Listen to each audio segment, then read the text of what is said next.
Turbolines Flight 5268. How could a ATR-42 just drop out of the sky without any trace? And that's what we'll be discovering in this episode.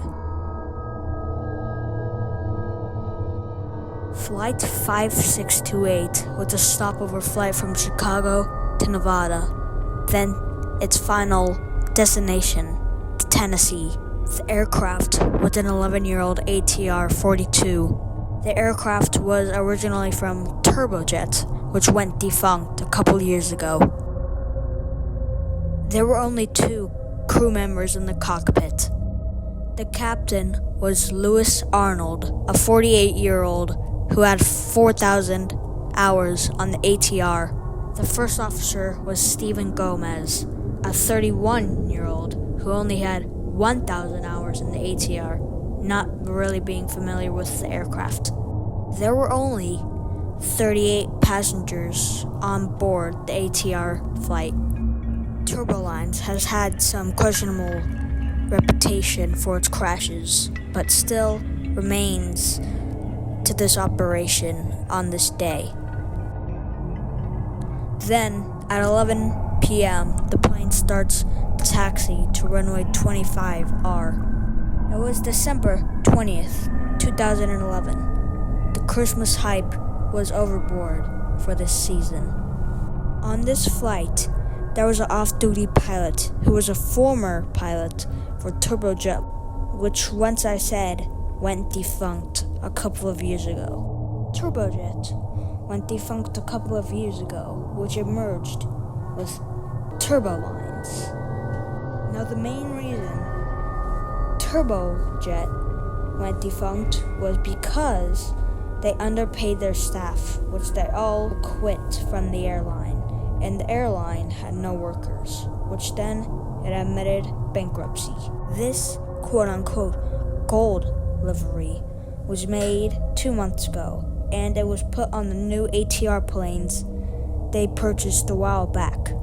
The Bay AS airport was very empty for this time, especially in the months of December leading towards Christmas. The investigators noticed that the aircraft was going quite fast on a taxiway, which is not normal, especially for ATR planes.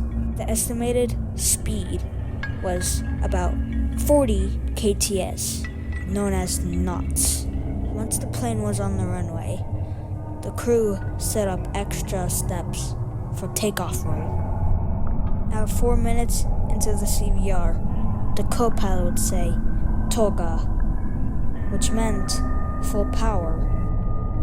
The crew had realized that they had not set the flaps, which is a mandatory thing to set up.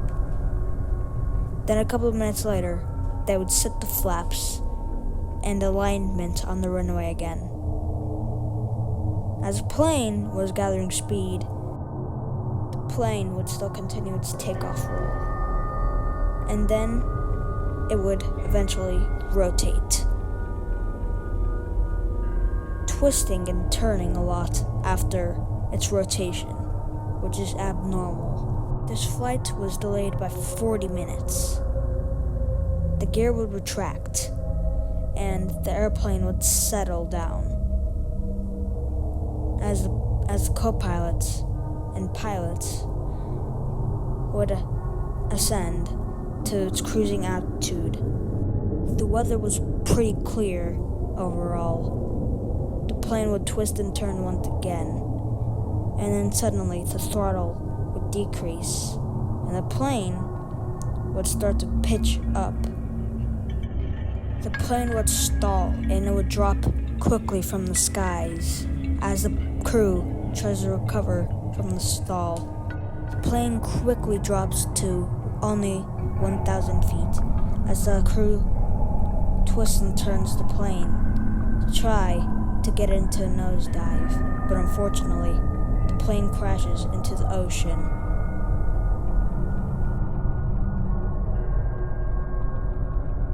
Out of the 38 passengers on board, unfortunately, none would survive the fatal crash.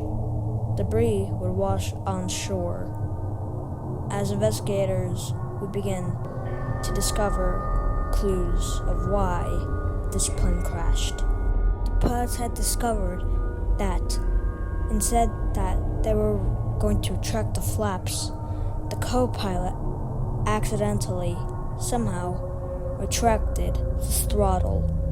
And then the pilot didn't know that. So the pilot increased the altitude by pitching upwards, which added to a fatal flaw. This mistake would seal everybody's fate on the airplane. More inspection could conclude that the stall was unrecoverable. Because they were such at a low altitude,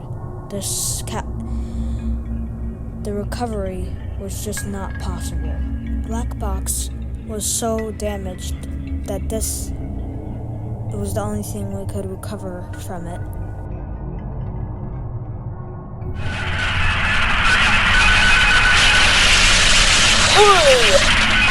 Pull it up.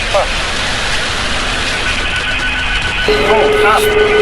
Roll up. Roll up. Roll up.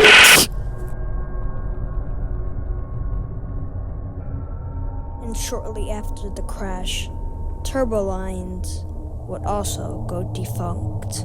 A big airline went defunct just because of one crash. Mind that, the airline had troubled history with plane crashes, especially on the ATR. It was mainly because of maintenance failure and pilot failure. The airline was doomed from the start. This has taught us a valuable lesson to look down at the controls while you are doing a command. Rather it's setting on the flaps, increasing throttle, or whatever. It doesn't matter if you're a heavy experienced pilot or just a starter. And that was the story of Turbolines, Flight 5268. Turbolines has also had countless lawsuits from families, which also doomed the airline even more if it wasn't doomed yet enough.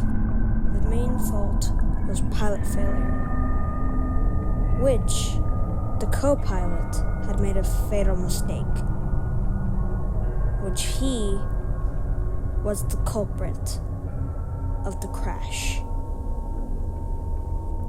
By DC-10 Ave,